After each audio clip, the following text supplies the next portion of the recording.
Hello friends, मैं विकास वर्मा। आज के टॉपिक में पढ़ने वाले हैं टेंस का अगला भाग यानी प्रेजेंट कॉन्टिन्यूअस टेंस। टेंस का अगला भाग है प्रेजेंट कॉन्टिन्यूअस टेंस। बोलता है कि so temporary action. Present continuous tense में जो भी कार्य जो किया जाएगा वो टेम्पोररी यानी कि उसके फिक्स कार्य नहीं है, यानी फ़िलहाल के लिए किया जाएगा, टेम्पोररी के लिए किया जाएगा।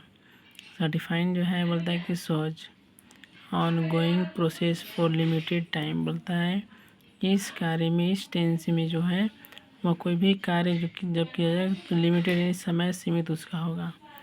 जब भी कार्य इसमें किया जाएगा तो समय इसमें सीमित होगा।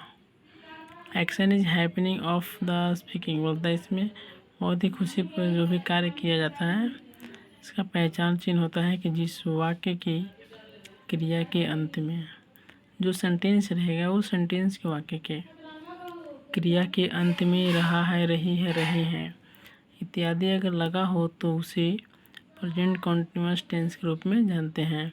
यदि जब भी सेंटेंस के अंतिम में रहा है, रही है, रहे हैं दिखाई पड़ेगा तो वह सेंटेंस प्रेजेंट कॉन्टिन्यूअस टेंस का कहलाएगा यानी कि होगा। आगे बोलता है इसमें स्ट्रक्चर तो फिलहाल छोड़ देते हैं कि ही, सी, इट और जब सिंगुलर नेम रहेगा, ही, सी, इट और जब सिंगुलर नेम रहेगा तो उसके साथ इज का प्रयोग करना है और आई के साथ एम का प्रयोग करना है। आई के साथ एम का प्रयोग कौन से टेंस में होगा तो प्रेजेंट कॉन्टिन्यूअस टेंस में। आई के साथ एम का प्रयोग प्रेजेंट कॉन्टिन्यूअस टेंस में होगा और ही, सी, इट और जब कोई एक व्यक्ति के नाम रहेगा उसमें इज का प्रयोग करते हैं।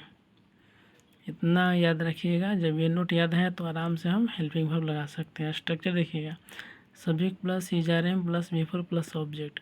सबसे पहले सेंटेंस में सब्जेक्ट, सबसे पहले सेंटेंस जो है वह अफर्मेटिव यानी कि सकारात्मक सेंटेंस है।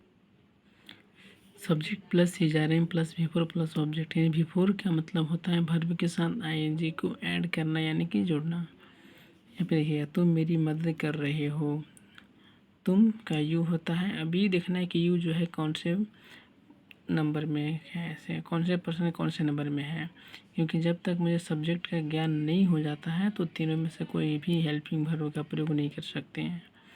मुझे सब्जेक्ट का ज्ञान यानी पता हुआ यू, क्योंकि तुम का यू ही होता है। उसके बाद यू के साथ जब भी रहेगा यहाँ पे देखिएगा यू, वी, दे, जब प्लूरल नेम रहेगा तो उसके साथ आर का प्रयोग किया जाएगा। तो यू है तो यू के साथ आर होगा अथवा नहीं होगा। इसके बाद बिफोर बोलता है जो वर्ब जो काम किया जाएगा उसमें वर्ब के चौथा रूप यानी वर्ब में आई नहीं जोड़ना है। तुम मेरी मदद कर रहे हो, काम कर रहा है मदद करने का, तो जो वर्ब है उसमें आईएनजी जोड़ेंगे, उसके बाद मेरी का मी हो जाएगा। इसी तरह से सेकंड की भी एग्जाम्पल भी है। निगेटिव यानी कि हम सेंटेंस को कैसे पहचानेंगे कि मेरा सेंटेंस जो है वह निगेटिव में है। जब सेंटेंस में नोट लग जाता है तो वह सेंटेंस निगेटिव का हो जाता है। सबसे पहले सब्जेक्ट, ठीक है, किसी के अकॉर्डिंग ये भी है, बट इसमें क्या है कि नोट लगा हुआ है।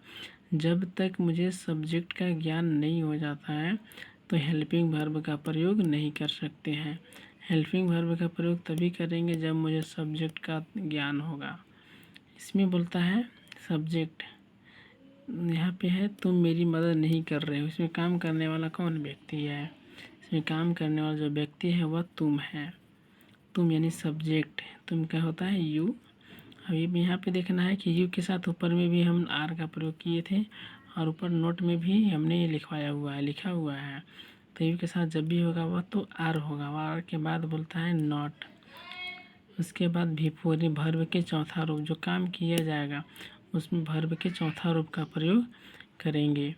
उसके बाद बोलता है बिफोर लगाने का ऑब्जेक्ट, यह मेरी जो है वह ऑब्जेक्ट है तो ऑब्जेक्ट का मी होता है। इसी तरह से अफर्मेटिव निगेटिव बना हुआ है, इंट्रोगेटिव इसी तरह से बनेगा।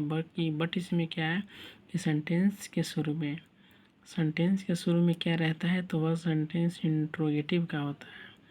ये देखिएगा, हमने जो एग्जाम्पल लिया है क्या तुम मेरी मदद कर रहे हो, तो यह जो सेंटेंस है वह प्रेजेंट कॉन्टिन्यूअस में होगा। अब जब सेंटेंस के शुरू में क्या लगा हुआ रहता है तो वह सेंटेंस इंट्रोगेटिव में होता है। और उससे पहले कि क्या सेंटेंस के शुरू में क्या है तो जब भी बनाएंगे सेंटेंस तो सबसे पहले हेल्पिंग वर्ब का प्रयोग करेंगे। हेल्पिंग वर्ब का प्रयोग कब करना है? स्टार्टिंग में, जब मेरा जब मेरा सेंटेंस के शुरू में क्या रहेगा, जब मेरा सेंटेंस का शुरू में क्या रहेगा तो सबसे पहले हेल्पिंग वर्ब का प्रयोग करेंगे। हमें तीनों में से कोई एक जब भी लगाएंगे तो मुझे जो है सब्जेक्ट का ज्ञान होना चाहिए, पता होना चाहिए। इसमें काम करने वाला जो व्यक्ति है वह तुम है। तुम का सब्जेक्ट हो गया यू, और यू के साथ जब भी होता है तो प्लूरल फॉर्म में, क्योंकि प्लूरल फॉर्म में प्लूरल फॉर्म का ही प्रयोग किया जाता है। यहाँ पे आर हो जाएगा, सब्जेक्ट हो गया यू, बिफोर का अब इसमें काम कर रहा है मदद करने का, तो हेल्पिंग, और मेरी का मी। इसी तरह से इंट्रोगेटिव का नेगेटिव इसी तरह से स्ट्रक्चर है, बट इसमें क्या है कि नोट लगा हुआ है। तो हम सेंटेंस को कैसे पहचानेंगे कि मेरा सेंटेंस इंट्रोगेटिव नेगेटिव में है? तो जब सेंटेंस का शुरू में क्या, जब सेंटेंस का शुरू में क्या, यहाँ पे देखिएगा सेंटेंस का शुरू में क्या और उसी सेंटेंस में नोट यानी कि नहीं लगा हुआ रहता है, तो वह सेंटेंस जो है वह इंट्रोगेटिव का नेगेटिव होता है। सबसे पहले इसी के जैसा है बेबी बनेगा, यानी सब्जेक्ट के बाद खाली इसमें नोट जुड़ा हुआ है, इसके बाद इसी तरह से बनेगा। WH वर्ड का स्ट्रक्चर में है कि WH वर्ड सबसे पहले, उसके बाद इशारे में। हाँ, इसमें देखिएगा, इसमें WH वर्ड जो है वह कौन, क्वेश्चन क्या चीज़ किया जा रहा है, पूछा जा रहा है ना कि तुम मेरी मदद क्यों कर रहे हो। यहाँ पे क्यों का जब भी होता है तो वाई होता है, वाई हो गया। जब मुझे क्वेश्चन वर्ड का पता चल गया तो ये तीनों में से हेल्पिंग वर्ब आराम से लगा सकते हैं। अब ये तीनों में से एक भी हेल्पिंग वर्ब लगाया तो इसके लिए लगाने के लिए मुझे सब्जेक्ट का पता होना चाहिए। तो इस सेंटेंस में सब्जेक्ट कौन है, काम करने वाला व्यक्ति तुम का यू होता है, यू लिखा हुआ है। जब मुझे सब्जेक्ट का पता चल गया तो इस सब्जेक्ट के अकॉर्डिंग हेल्पिंग वर्ब आर होगा तो नहीं होगा, कंफर्म होगा। बिफोर यानी जो वर्ब है उसमें आईएनजी जोड़ेंगे, उसके बाद ऑब्जेक्ट को लिखेंगे। इसी तरह से पूरा का पूरा प्रेजेंट कंटिन्यूअस बनेगा।